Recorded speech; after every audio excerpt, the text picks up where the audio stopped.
Hello, everybody, and welcome to Entrepreneur Lives. Today we have Andrew Mellen, and Andrew is one of the most organized men in America, speaker and best-selling author. Andrew, welcome. Thanks, Barry. It's great to be here with you and with all your listeners. Thank you very much. Tell us more about you. I'd love to know about getting organized and how you get organized and how that can reflect people's lives and their business and all that. Sure. Well, why don't we begin at the very beginning, which is the organizational triangle. Okay. When it comes to getting and staying organized, there are basically three things that one needs to do to achieve that. Okay. The first two legs of the organizational triangle are how we get organized. The third leg of the triangle is how we stay organized. So we've got one home for everything and like with like. That's how we're going to get organized. Something in, something out is how we'll stay organized. So let's talk about one home for everything and like with like to begin with. One home for everything means everything has one home and only one home. Okay. We won't debate that concept. Now, where you keep your keys may be different from where I keep my keys. Mhm. Where you keep your wallet may be different from where I choose to keep my wallet, but your wallet has a home. Okay. Your keys have a home, my keys have a home, my wallet has a home. It can only ever be one of two places, in my hand being used or in its home. Yeah. When we apply that rule, we'll be able to find anything in 30 seconds or less.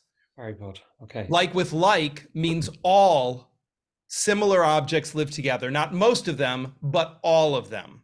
Yeah. So we only have one place to go ultimately to find all of the siblings of a particular kind of thing. So for example, instead of keeping most of the tools in a toolbox, perhaps in your garage, you might keep the Phillips head screwdriver in the junk drawer in your kitchen because you want it closer to your hands.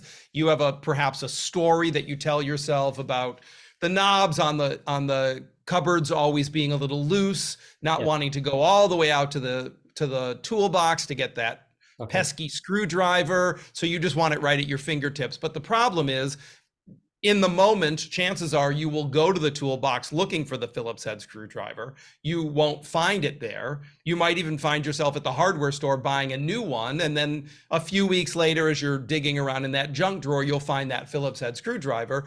And chances are your first thought won't be, aha, here it is. Your first thought will probably be, who is the idiot that left it here instead of putting it back in the toolbox with all of the other tools? Your second thought might be, oh, wait, that was my great idea. It'll occur to you, right? The second thought is probably, oh, wait, this is my secret hack to keep it handy. And the third one is one of your 200 lies, which is something like, now that I've remembered it, I'll never forget that this is my secret home for this one off tool, instead of putting it back with its siblings. When we apply one home for everything and like with like, you will find anything in 30 seconds or less, guaranteed. I mean, it can't fail.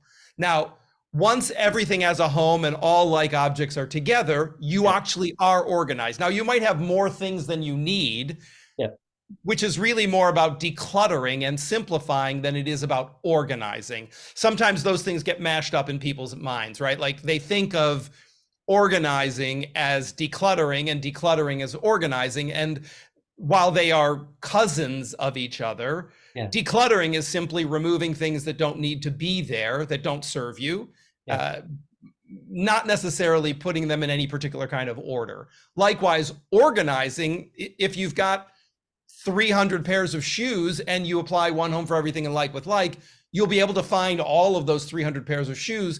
We haven't done anything to address the fact that maybe 150 of those pairs of shoes you never wear. So that's where the decluttering would come into it. And so once we achieve stuff equilibrium, once everything has a home and all like objects are together, at that point, we are organized. So if we want to maintain those systems, we just have to apply the third leg of the triangle, something in, something out, so that whenever anything new comes in, something old is being retired. Because again, if you have everything that you need and it is well organized, there's really no reason for anyone to be shopping for new things. Right. If you already have everything that you need, right? I mean, unless something breaks, in which case it makes sense that you would be either upgrading it or replacing it with something new because it's failed.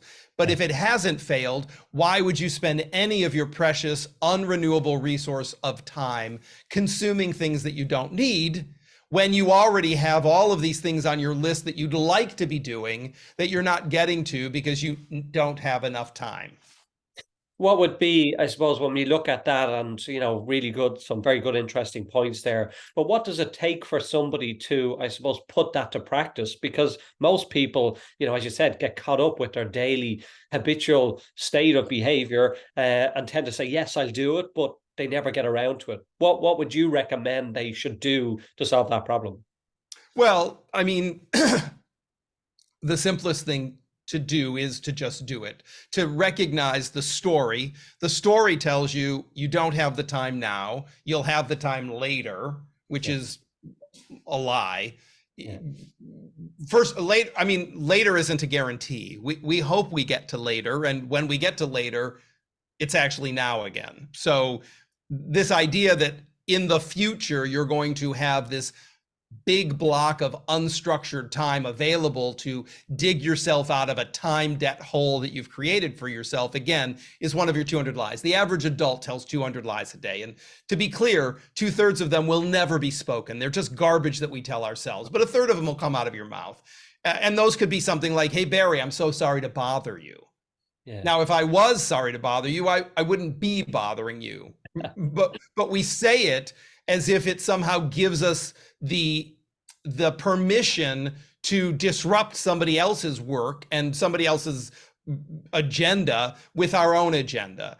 It would be so much better to just say to you, hey, Barry, I realize you're engaged in something right now, and this is both urgent and important, and I need your attention now. So I'd like you to come join me and help me with this thing that I'm working on. And when this is resolved, you can go back to whatever it was that you were planning to do. But right now, the house is literally on fire. So it's all hands on deck. We have to bring our attention to this thing, solve it, and then you can go back to what you were doing previously. And if you need help reprioritizing because I have disrupted your workflow, I'm here to support you in reprioritizing because now things have been, off kilter, and we need to reassess and reprioritize.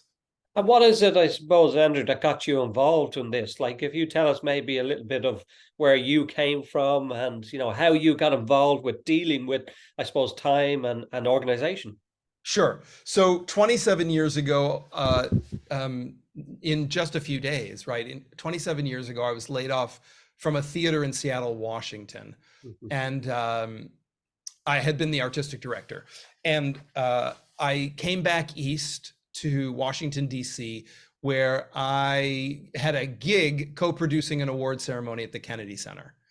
Mm-hmm. One of our awardees was a Nobel Peace Prize winner based in New York. I went to his home office to get photographs so I could put together a slideshow for when he came up to the dais to collect his award. In the process of going through his files, I discovered that his photographs were a mess. Things had been misfiled, mislabeled, things had been lent out and never returned. So I spent several hours digging through his files. I managed to pull together 20 or 30 images that I would then take back to DC and turn into a slideshow. In the process of rooting around in his file cabinet, he and his wife asked me, would you like to, you seem to be good at this, would you like to organize our photographs for us? Yeah. And I said, wow, that would be a tremendous honor. I would love to do that for you. When I move back to New York after this gig in DC, I would love to come to work for you. So we made a date for me to go to work. And the day before I was supposed to go to work, which the date was December 20th, 1996. Yeah. So the day before that, December 19th, their assistant called me up and said, something unexpected has happened. They have to travel. Let's reschedule for January. And so we picked a date for January. Yeah. January, the day before I was supposed to go to work, the same thing happened. The assistant called up, said, something unexpected has come up. We need to reschedule, booked a date for February. February, same thing, booked a date for March. In March, they called me up and said, when we're ready to proceed, we'll get back in touch with you. So I never go to work for them. But in those 4 months, I tell every person I meet, I have this amazing gig. I'm going to create a photographic archive for a Nobel Peace Prize winner. Right. Yeah. That led a friend of mine referring me to her accountant who needed a filing system. So I built that filing system for the accountant. Then the Yeah. accountant started to refer her clients to me. Yeah. People would show up on my doorstep literally with a duffel bag full of receipts saying, I haven't filed my taxes in 5 years. I have letters from the Internal Revenue Service in here. I am terrified that something bad is about to happen. I don't want to go to jail. I'm also completely immobilized. I can't even figure out where to begin. I'm just overwhelmed. Can you make sense out of this paperwork before something really bad happens to me? Yeah. Yeah. That's a great story. Yeah. Yeah. Fantastic. And that was the beginning. I mean, so I started to put people's paperwork together. I gave it to the accountant. The accountant filed their taxes, and they would say, "Oh my God, you're a genius. I can't believe you cracked this code or you solved this puzzle. You're amazing." And they would tell all their friends, "You'll never believe this guy. I hired him to deal with all this chaos, and he turned it into my tax returns. He's amazing." And they would say, "Who is that guy? I need somebody just like that." And that's how this practice began for me 27 years ago. Very good. And what does it look like right now then? So when you So, look back at doing bits and pieces, what's the scenario? What's the picture look like now?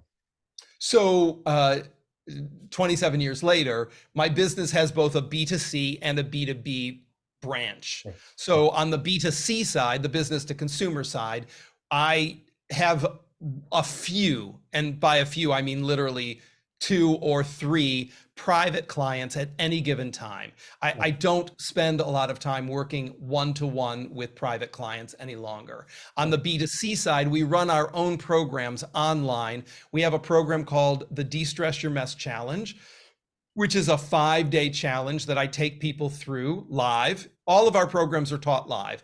What I discovered, I've been teaching online since 2012, and I discovered relatively quickly that the people who are drawn to this work and me are not people who are going to watch a bunch of self-directed videos and solve the problem. What they need is live instruction, and they need in-person accountability. So those are the 2 elements that are going to get them the success and the outcomes that they're looking for.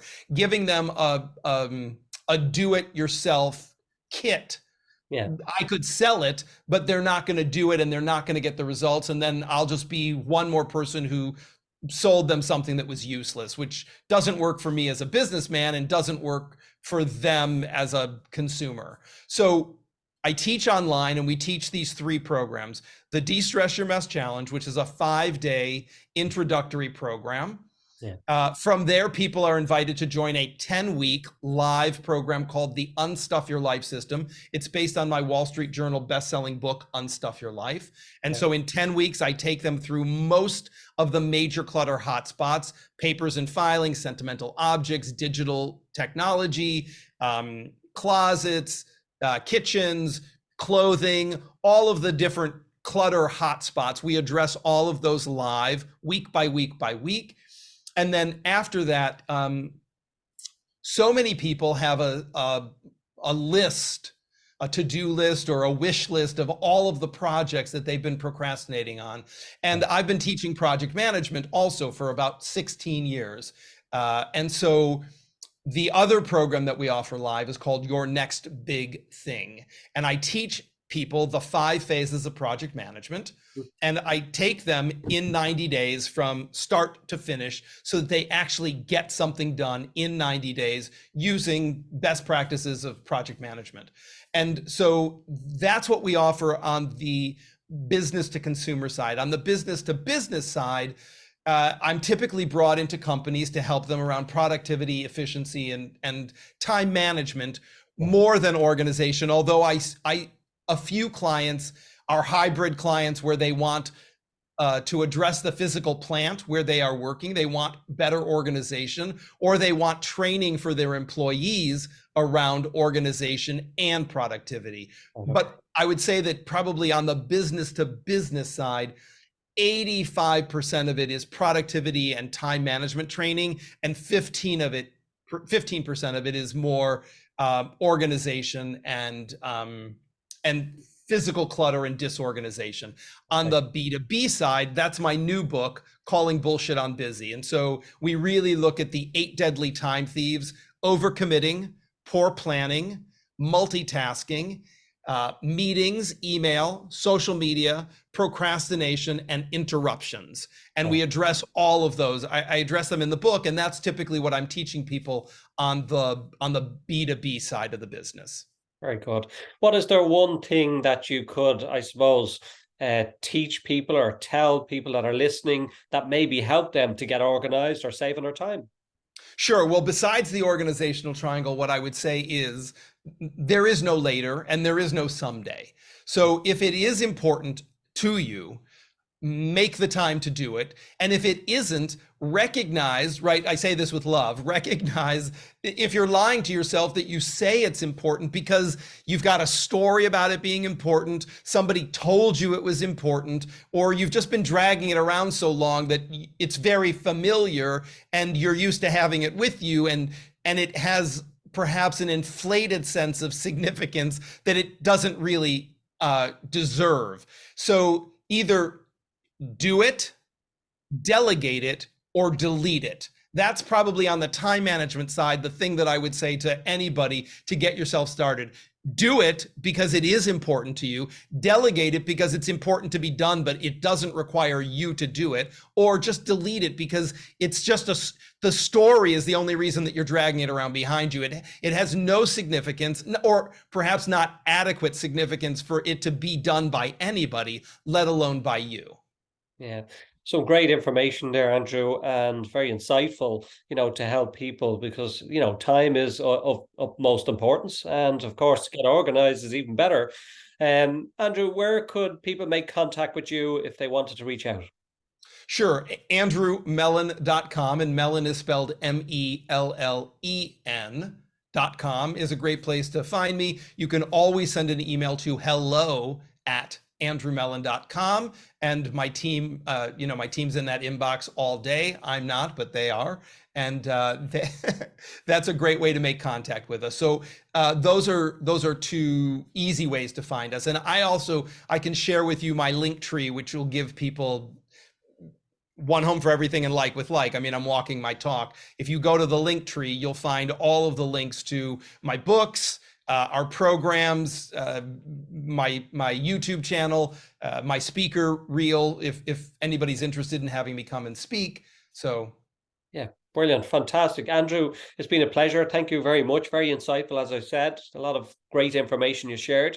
And, we may talk to you again. I hope so, Barry. It's been great. Thank you.